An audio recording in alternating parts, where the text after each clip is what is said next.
Oftentimes I also hear this idea that Martin Luther took books out of the Bible. You're saying, no, that's inaccurate because... I mean, some people might claim to hold to the view, but it's really impossible. I mean, if you're going to church and you're listening to a sermon, you're... What about folks who say, hey, Luther, because he believed that we're saved by grace through faith alone, tried to take out the book of James because James says we're saved by works. Ruslan.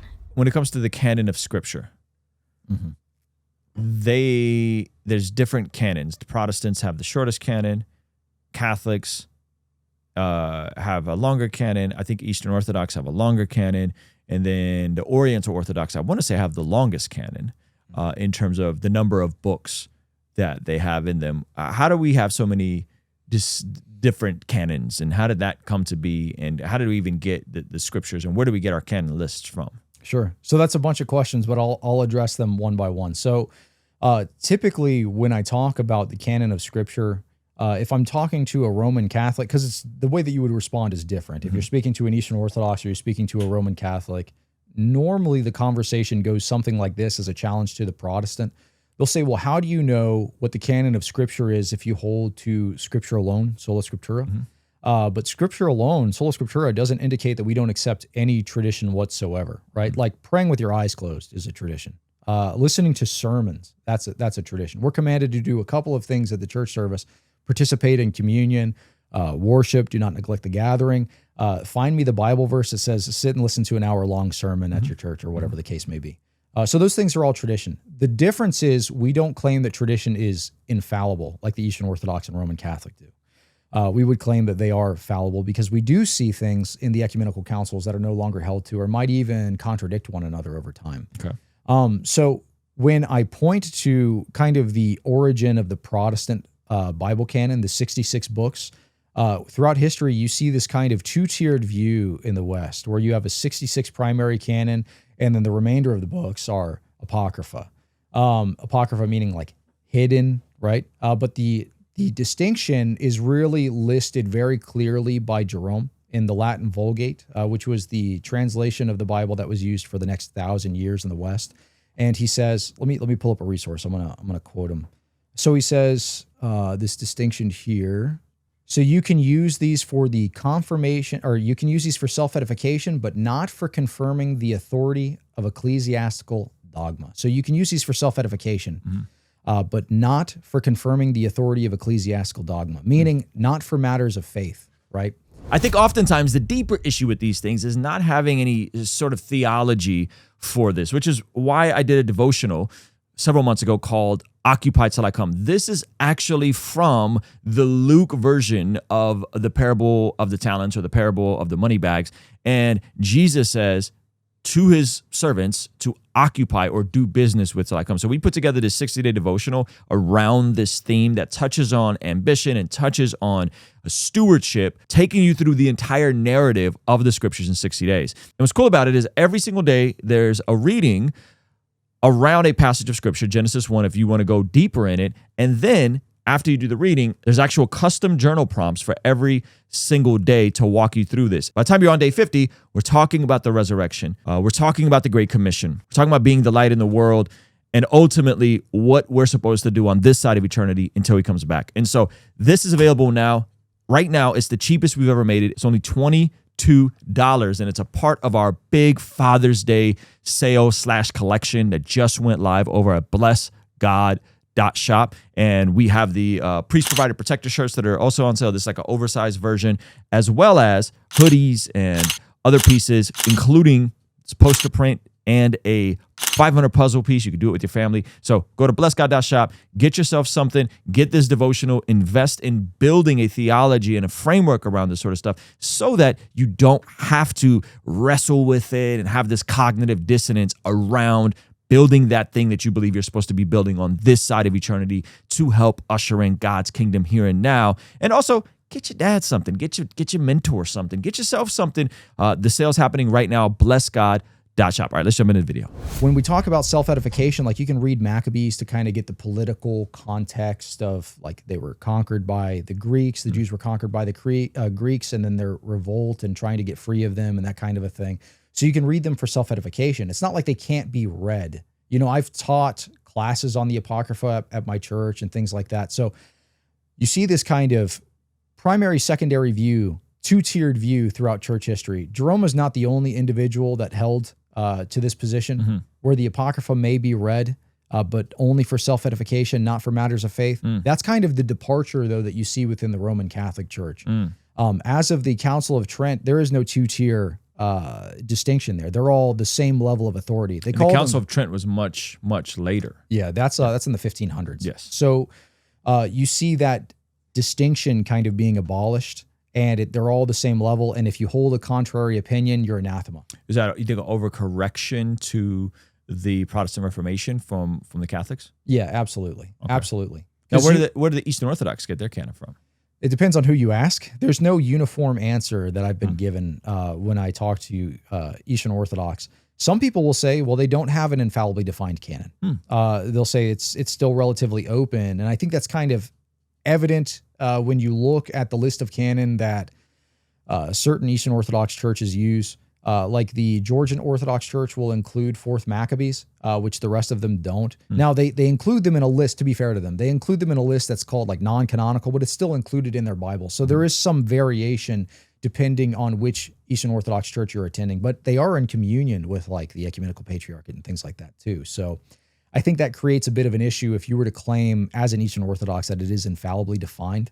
I've heard some people tell me that the Council of Trullo infallibly defines the canon of Scripture for the Eastern Orthodox. However, if you were to take that position, that becomes problematic because what the Council of Trullo actually affirms is 3 separate lists of Bible canon from various regional councils, like the Council of Laodicea, the Apostolic Constitutions. And they take these, and some people will say, well, it's all of them combined, and that equals our canon somehow. That just doesn't seem to be the case, though. I've heard some other arguments, but ultimately it appears that there is not an infallibly defined Bible canon for them, meaning defined at an ecumenical council. Interesting. And so as Protestants, we hold to something called Sola Scriptura. I hear this straw man all the time.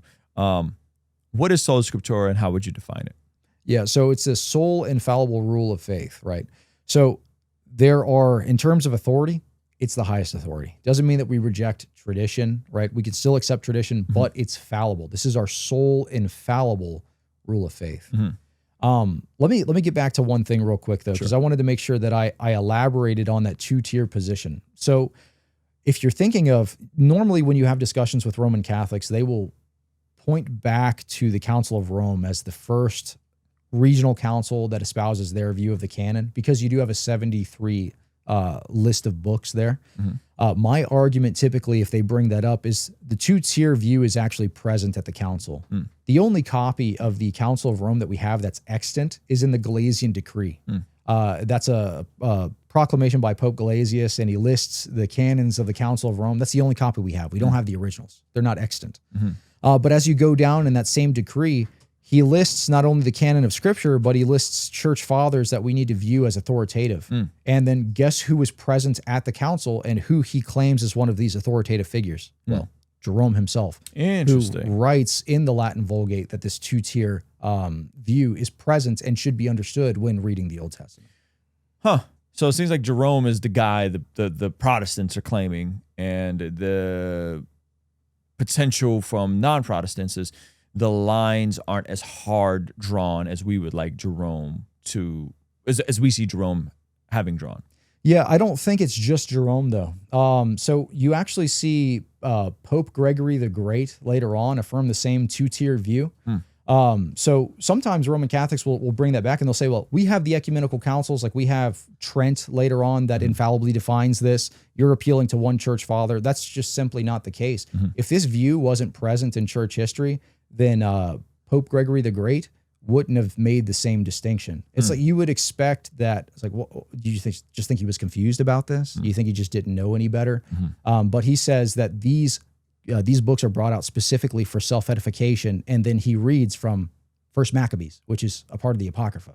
So he understood that there was a two-tier view here as well. Okay, so let's come back to Sola Scriptura. Sola Scriptura is the sole rule for faith as in the sole infallible rule. You said, hey, we don't reject councils per se. We don't reject tradition. We just say the Scripture alone get to be the only infallible source, not popes, not bishops, but Scripture alone. Yeah, absolutely. And we can pull for historical reference from councils, from church history and things like that. We just don't think that they're infallible, right? Okay. That would be the big difference. So within the Roman Catholic Church, Eastern Orthodox Church, they have infallible authorities outside of the Scripture. We wouldn't claim that. Now, I think the view is sometimes strawman. Sometimes people will say they'll try to conflate sola scriptura with solo scriptura and say, well, the Scripture is the only thing that you use for any matter of faith, period, which is not the case. Anybody that prays with their eyes closed is accepting tradition at some form. Interesting. Okay. Yeah, because I think solo scriptura is, who holds to that? Would it be like fundamental Baptists? Like, who actually holds to that view? I mean, some people might claim to hold to the view, but it's really impossible. I mean, if you're going to church and you're listening to a sermon, you're accepting some form of tradition. Sure, right? sure. So oftentimes I also hear this idea that Martin Luther took books out of the Bible. You're saying, no, that's inaccurate because Jerome is where Luther seems to have gotten his canon from. Is that accurate? Yeah, I mean, we don't ultimately get our canon from Luther, right? We can track this all the way, a continuity of this view being present within the church all the way up, and even just prior to the Reformation. Luther's opponent, Cardinal Cajetan, actually espouses the same view about the canon in his decree to the Pope.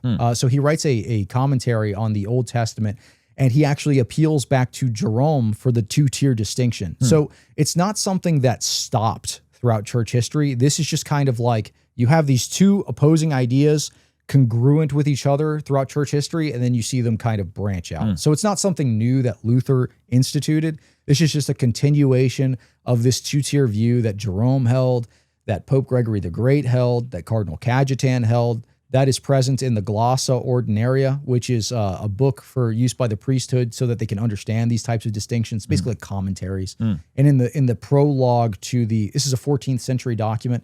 In the prologue to the Old Testament, it gives Jerome's distinction so that the priests would know, hey, there is this distinction between the two lists of Bible canon. Interesting. Now, what about folks who say, hey, Luther, because he believed that we're saved by grace through faith alone, tried to take out the book of James because James, it says we're saved by works, right? Faith without works is dead. What do you make of that? I mean, I'm not necessarily like a Luther scholar, but I can just kind of give you an on-the-fly opinion. So a lot of these citations that we pull from Luther are from a book called Table Talks, and these are things that not necessarily Luther said and wrote down specifically. These are things that his friends overheard him say at the table. So some of these might be spurious. But even if he were to hold that view, we don't necessarily hold Luther to be infallible. I mean, so Luther can be wrong if you're a Protestant. Correct, yes. Okay. It's not like he's the Pope of Protestantism. Yeah. Well, I mean, he also had some problematic views about Jewish people and some other things that are like, Luther could be tripping too sometimes, right? But to your point, we don't view him as our Pope. He's just, man, he was trying to reform the church, and unfortunately, it didn't go the way he was hoping it would. Right. Yeah. Hey, thank you so much for checking out the video. Please be sure to comment below and subscribe and all that good stuff. And check out this other video that YouTube seems to be recommending just for you. Let me know if they nailed it. All right? I'll see you over there. Peace.